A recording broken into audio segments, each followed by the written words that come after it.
नमस्ते, love Hindi movie buff में आपका स्वागत है। इसने लोगों की बुद्धि और बोलने की क्षमता छीन ली। वानर मानव संघर्ष में सीजर नामक वानर ने अपनी जाति के लिए सब कुछ त्याग दिया। जूलियस सीजर की तरह वह भी छोटा था, पर सभी बंदर छोटे होते हैं। दृश्य सीजर के अंतिम संस्कार पर जाता है, जहां मित्र श्रद्धांजलि देते हैं। कई सदियों बाद वानरों ने पूरे ग्रह पर अलग अलग कबीले बना लिए। 3 युवा वानर नूह, सोना और अनाया बंधन अनुष्ठान के लिए बाज के अंडे खोजने निकलते हैं। वे बाज कबीले से हैं जो युवाओं की परीक्षा लेने का त्योहार मनाते हैं। उन्हें घोंसले से बाज के अंडे लाने हैं, पर 3 में से केवल 2 ही ले सकते हैं। अंडों की देखभाल की जाती है, फिर पक्षियों को शिकार के लिए प्रशिक्षित किया जाता है। तीनों जंगल की चोटी पर पहुंचे और एक घोंसले में 3 अंडे पाए, पर वे सिर्फ 2 ले सकते थे, तो नूह को तीसरा खुद ढूंढना था। वह अगली चट्टान पर चढ़ा जहां सूर्य गरुड़ का घोंसला था। जैसे ही उसने अंडा उठाया, मां गरुड़ ने हमला किया और वह गिर गया। सौभाग्य से नूह एक पुरानी इमारत की दीवार पकड़ने में सफल रहा। लौटते वक्त उन्होंने देखा कि घोड़े डरे हुए थे और नूह का कंबल गायब था। किसी की मौजूदगी भांपकर वे रेल सुरंग तक पहुंचे जहां कंबल लटका था। भागने के बाद सोना ने बहादुरी से उसे वापस लिया। कबीले का पुराना नियम था कि कोई वानर सुरंग पार न करे। वे इकोज यानी इंसानों से डरते थे। तीनों जल्द ही गांव लौटे जहां नूह के पिता कोरो मुखिया थे। पूरा कबीला हाई टेंशन बिजली के खंभों पर बने लकड़ी के मचानों पर रहता था। नूह शीर्ष पर चढ़कर पिता से मिलता है और अंडा घोंसले में रखता है। बातचीत के दौरान कोरो नूह के कंबल पर मानव रक्त देखकर सुरंग पार करने के बारे में पूछता है। यह युवा वानर को डराता है, पर वह झूठ बोलता है कि उसने ऐसा नहीं किया। कोरो अपने बड़े बेटे को कंबल देकर रक्त का स्रोत खोजने का निर्देश देता है। उस रात नूह मछली भंडार में शोर सुनकर एक छिपी हुई मानव लड़की को पाता है। वह उसे छूने की कोशिश करता है, पर वह उसे धकेल कर जंगल में भाग जाती है, शायद गेराल्ट की खोज में। इस दौरान गलती से उसकी थैली में रखा गया ईगल का अंडा टूट जाता है। चिंतित नूह दोस्तों से मिलकर कहता है कि सूर्योदय से पहले उसे दूसरा अंडा चाहिए। वे मदद के लिए अनुष्ठान टालने की पेशकश करते हैं, पर नूह आज रात ही प्रतिस्थापन अंडा खोजने पर अड्डा है।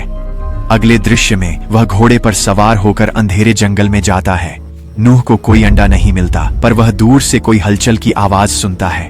उस दिशा में जाकर वह मास्क और कवच पहने एक बंदर का शव देखकर स्तब्ध रह जाता है।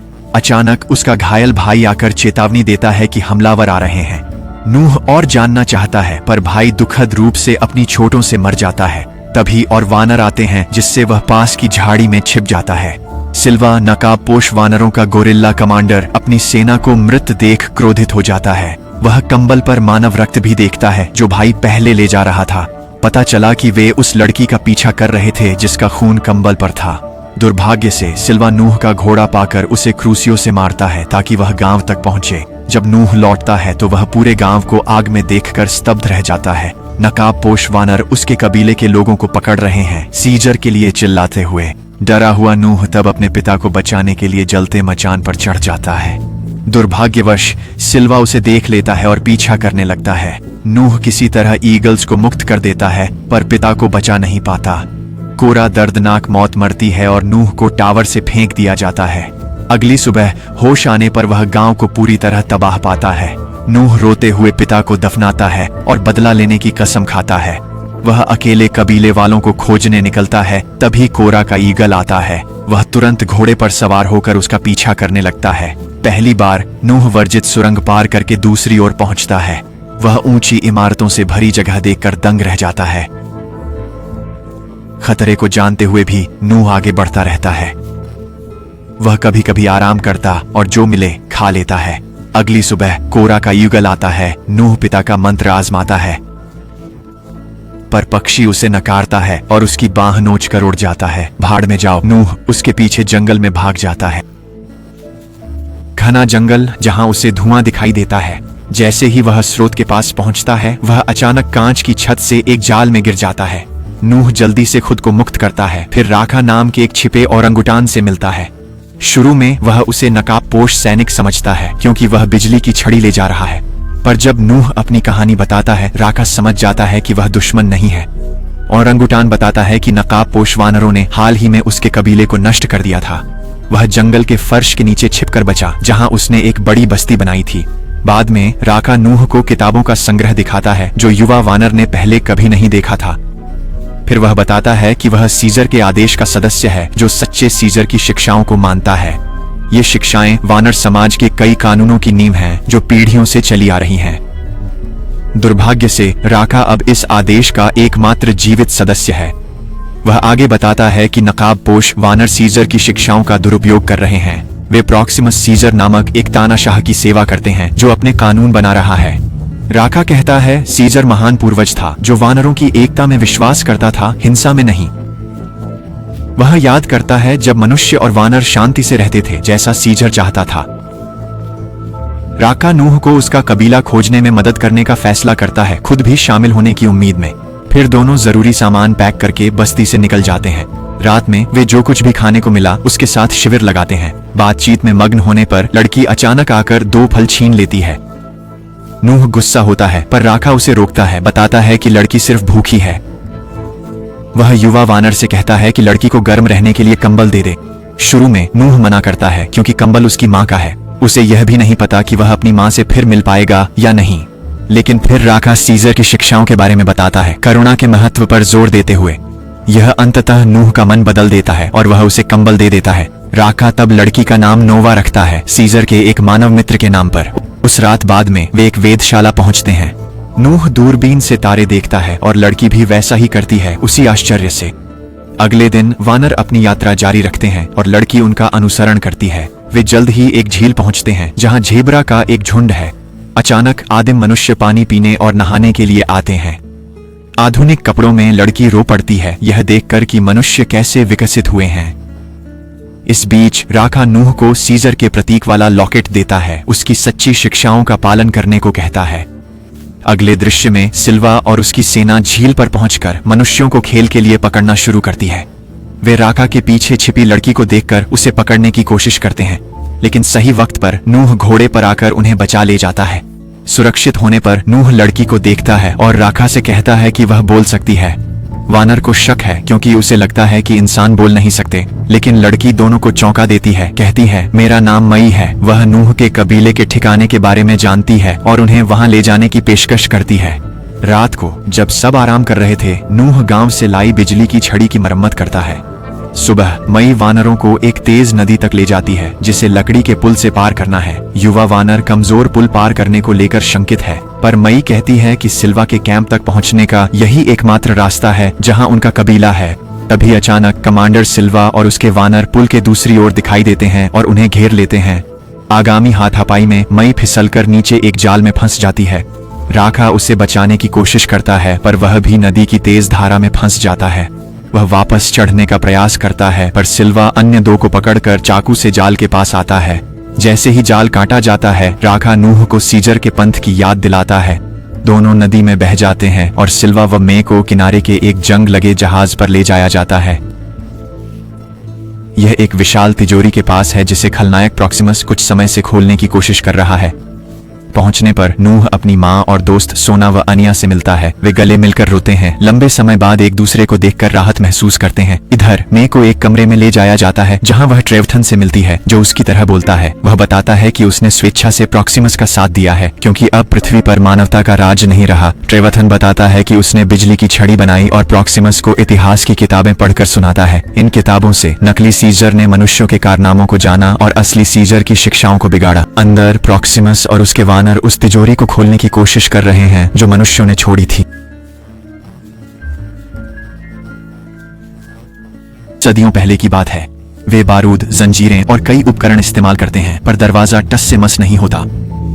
ट्रेवाथन मई को चेताता है कि अगर प्रॉक्सिमस तिजोरी की तकनीक और हथियार पा लेता है, तो वह वानरों का राज कायम कर मनुष्यों को मिटा देगा।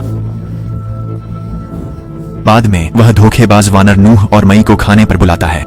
वह विकास की बात करता है, मानते हुए कि तिजोरी की तकनीक उसे वानरों से आगे बढ़ा मनुष्यों के बराबर बना देगी। वह नूह को मनुष्यों की बुद्धि और वानरों के लिए उनके खतरे के बारे में भी समझाने की कोशिश करता है। दरअसल प्रॉक्सिमस नूह को अपने साथ चाहता है, क्योंकि वह बिजली की छड़ी ठीक कर सकता है। फिर वह मई से उसकी योजना बताने को कहता है, पर वह कुछ नहीं बोलती। वह नूह से पूछता है कि क्या मई ने उसे तिजोरी का रास्ता बताया, लेकिन युवा वानर कहता है कि उसने कुछ नहीं बताया। खाने के बाद निराश नूह अपने पिता के गरुड़ से बात कर अपने कबीले को आजाद कराने पर शक जताता है। जब वह निराश होने लगता है, राका का हार उसे सीजर की शिक्षाओं और प्रॉक्सिमस के गलत शासन की याद दिलाता है। सूर्य ईगल नूह का संकल्प भांपकर उसके हाथ पर बैठ जाता है, कबीले के संघर्ष में मदद करने को तैयार। उस रात नूह मई का सामना करता है और उसके झूठ के बारे में पूछता है। वह पूछता है कि वह तिजोरी से वास्तव में क्या चाहती है। मई बताती है कि वह एक ऐसी किताब खोज रही है जो मनुष्यों की बोलने की क्षमता वापस ला सके। वह बताती है कि एक वायरस ने वानरों को बुद्धिमान बनाया पर मनुष्यों की वाणी छीन ली। मई टीम वर्क का महत्व समझती है और मानती है कि उसे तिजोरी का रास्ता पता है। अगले दिन वे सोना और अनाया के साथ तिजोरी तक पहुंचने के लिए पहाड़ी चढ़ते हैं। वे तिजोरी की चीजों को गीला करके प्रॉक्सिमस के लिए बेकार बनाने की योजना बनाते हैं। वे बेड़े के नीचे बारूद फैलाकर पानी को रोकना शुरू करते हैं। इसी दौरान त्रावठन चुपके से पीछे आता है और उनकी योजना का भंडा फोड़ कर देता है। वह उन्हें कड़ी चेतावनी देता है कि उनके प्रयास व्यर्थ हैं क्योंकि किसी ने प्रॉक्सिमस को नहीं हराया। मई उसे अपने पक्ष में लाने की कोशिश करती है पर त्रावठन कहता है कि उसने मानवता में विश्वास खो दिया है। वास्तव में वह अपने वानर नेता को इस बुरी योजना के बारे में बताने का इरादा रखता है। कोई विकल्प न होने पर मई उसका गला घोंट कर मार देती है और उसका शव पानी में फेंक देती है। बांध के चारों ओर विस्फोटक लगाने के बाद नूह मानव लड़की को पीठ पर लेकर पहाड़ी पर चढ़ता है। समूह जल्द ही 3 बड़े पुराने प्रवेश द्वारों तक पहुंचता है जो कभी तिजोरी में हवा पहुंचाते थे। जब वे अंदर जाते हैं तो वे जगह को पूरी तरह से खाली पाते हैं। मई तब तिजोरी को चालू करती है और अपनी किताब ढूंढती है जो उसे एक गुप्त अलमारी में मिल जाती है। किताब एक उपग्रह प्रणाली को सक्रिय करने की डिकोडिंग कुंजी निकलती है। इस बीच नूह और उसके दोस्त तिजोरी में घूमते हैं और उसके आश्चर्यों को देखकर दंग रह जाते हैं। उन्हें ऐसी चित्र पुस्तकें मिलती हैं जिनमें मनुष्य वानरों को कैद करते दिखाए गए हैं। यह उन्हें झकझोर देता है। पीनमर का मानना है कि इंसान और वानर कभी शांति से रहते थे। वह मुझसे इस बारे में बात करने की कोशिश करता है लेकिन अचानक दुष्ट वानर उन्हें बाधित करते हैं। प्रॉक्सिमस का लेफ्टिनेंट जल्दी से सोना को पकड़ लेता है, उसके गले पर चाकू रखता है और मांग करता है कि मई अपने असली इरादे बताए। लेकिन आश्चर्यजनक रूप से वह एक बंदूक निकालती है जो उसे किताब के साथ मिली थी और उसे मार देती है। फिर वह विस्फोटकों को विस्फोट कर देती है जिससे पूरी बस्ती में बाढ़ आ जाती है। अराजकता फैल जाती है क्योंकि प्रॉक्सिमस के वानर बढ़ते पानी से बचने के लिए भागते हैं जबकि ईगल कबीला सुरक्षित स्थान पर चढ़ना शुरू कर देता है। सिल्वर नोआ का पीछा करता है क्योंकि दोनों अपनी जान बचाने की कोशिश करते हैं। एक भयंकर लड़ाई होती है लेकिन हमारा युवा वानर पाइपों के बीच एक संकरी जगह से बच निकलता है। विशाल गोरिल्ला भी वैसा ही करने की कोशिश करता है लेकिन वह बीच में फंस जाता है और अंततः डूब जाता है।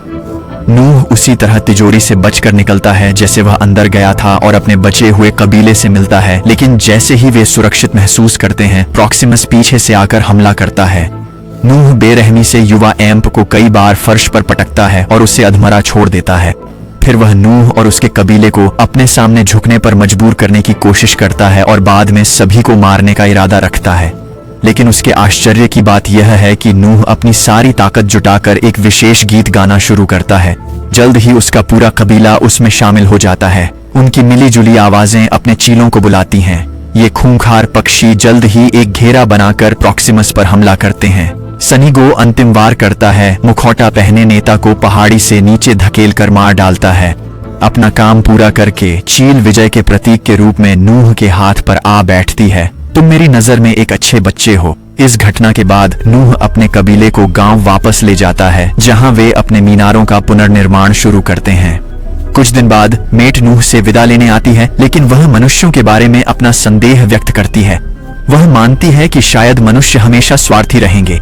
मेट कहती है कि उसका लक्ष्य मनुष्यों की मदद करना है, अपने ग्रह पर दावा करने में। लेकिन नूह पूछता है कि इसका वानरों के लिए क्या मतलब है।